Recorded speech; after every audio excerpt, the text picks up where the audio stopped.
तो सब तक पहुंच रही है कि नहीं पहुंच रही है? और अगर आप शांत रहोगे तो फिर अच्छे से पहुंचेगी। और ये मत सोचना कि बोलने से गर्मी कम हो जाएगी और ज्यादा लगेगी, शांत रहोगे तो थोड़ी कम लगेगी, ठीक है? इसलिए ध्यान इधर देंगे, समय को हम बचाते हैं। तो मैं निवेदन कर रही थी आप लोगों के मध्य में, जो साकार हरि जैसे लोग, जिनके, मैं सत्संग तो उसको क्या कहूं माताओं, वो तो एक भगदड़ थी, एक हुड़दंग था, और उस हुड़दंग में इतने लोगों की मृत्यु हो गई। गरीब लोग, अनपढ़ लोग, असहाय लोग, जिन्हें यह लगता है कि हमारे जीवन में कोई दुख आया है, कोई कष्ट आया है, और हम किसी के पास जाएंगे और उसका निवारण हो जाएगा। तो ध्यान रखना, तुम्हारे माथे पर हाथ फेर करके तुम्हारे दुखों का कोई निवारण नहीं कर सकता। तुम्हें किसी नल का पानी पिला दिया जाए और उससे तुम्हारे कष्ट और क्लेश दूर हो जाएंगे, ध्यान रखिएगा, ऐसा कोई नल नहीं है। पता लगा कि आपको कोई भभूति दे देगा और उस भभूति को तुम घर में छिड़क दो और तुम्हारे घर से दुख चले जाएंगे, तो दुनिया में ऐसी कोई भभूति नहीं बनी। अगर बनी होती तो रामचंद्र जी अपने घर में छिड़क लेते उसे सबसे पहले। आप चिंतन करना, एक सीधी सी बात है, सीधा सा साइंस है, सीधा सा विज्ञान है, इतना सा गणित समझ में नहीं आ रहा है हमें कि हम अपने कर्मों का फल प्राप्त कर रहे हैं, और उस कर्मों के फल को देने वाला अगर कोई है तो कौन है? परम पिता परमात्मा। अब जो परमात्मा तुम्हारे कर्मों का फल तुम्हें दे रहा है माताओं, आप विचार करना, चिंतन करना, परमात्मा से बड़ी कौन सी ताकत है जो तुम्हारे उस कर्म फल को मिटा देगी? और अगर तुम्हें कोई कह रहा है आकर के क्या कि गुरु गोविंद दो खड़े काके लागो पाए, बलिहारी गुरु आपनो गोविंद दियो बताए, कबीरा गोविंद दियो बताए, गुरु गोविंद दो खड़े काके लागो पाए, बलिहारी गुरु आपनो गोविंद दियो बताए, कबीरा गोविंद दियो बताए। इस पर तो अच्छी तालियों की ताल लग गई ना। कहीं तो कह रही होगी बेबे यही सूत्र सगाया बस, है ना?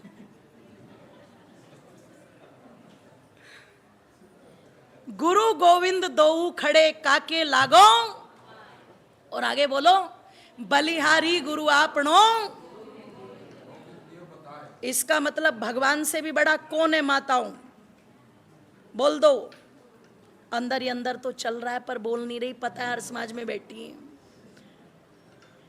एक बात बताना, आप में से कोई प्रधानमंत्री से मिलना चाहता है और वो प्रधानमंत्री से मिलने के लिए प्रधानमंत्री के भवन चला जाए या उनके कार्यालय, उनके ऑफिस में चला जाए।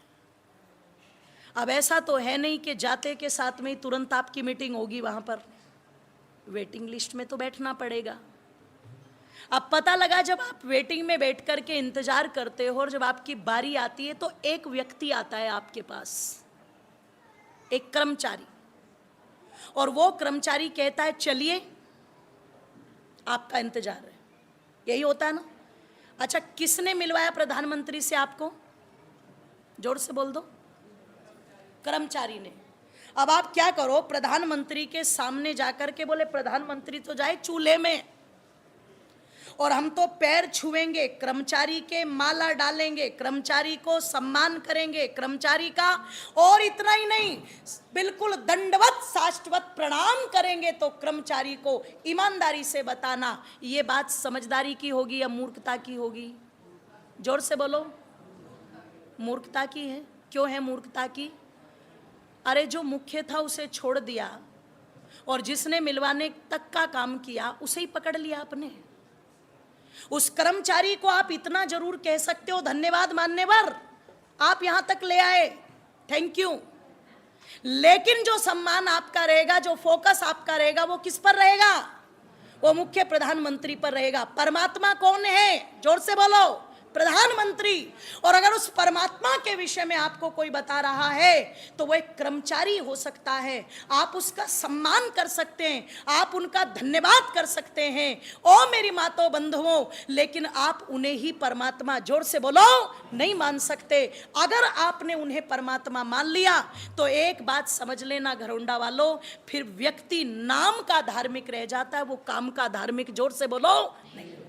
क्योंकि वो तो नाम में ही उलझ गया, और नाम वालों को तो सबको डर चढ़ा हुआ है, इसलिए अपने चेलों पर उन्होंने रंग डाल रखे। उन्हें डर है कहीं हमारे चेले दूसरे के चेलों में जाकर के ना मिल जाए, उन्हें पूरा पूरा डर है, उन्हें पूरा डर है।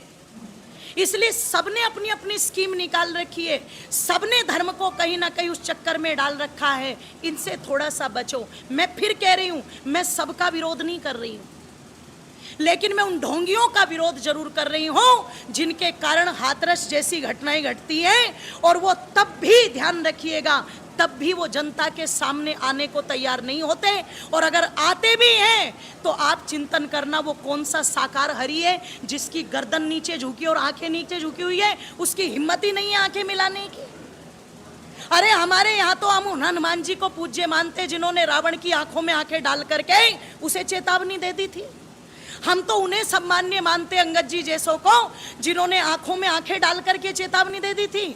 और जो हाथरस में इतने लोगों की मृत्यु का कारण बन गया हो और वो तब भी आंखें झुका करके बैठा हो, ऐसे व्यक्ति गुरु नहीं हो सकते। ऐसे पाखंडियों की दुकानें बढ़ाना बंद करो, उस परमात्मा को गुरु मानो, अपने माता पिता को गुरु मानो, और जो सच्चे सन्यासी, सच्चे साधु, सच्चे विद्वान हैं उनको पूज लीजिए। इसलिए कहा, पानी पियो छानकर और गुरु बनाओ जानकर।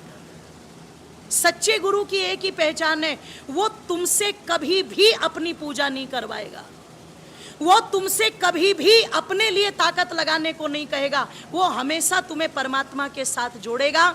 इसलिए सच्चा गुरु परमपिता परमात्मा है। ओ मेरी माताओं बंधुओं, हमें उसे ही मान करके चलना चाहिए। ऐसे ही गुरु थे हमारे लिए महर्षि दयानंद, ऐसे ही गुरु थे हमारे लिए स्वामी श्रद्धानंद।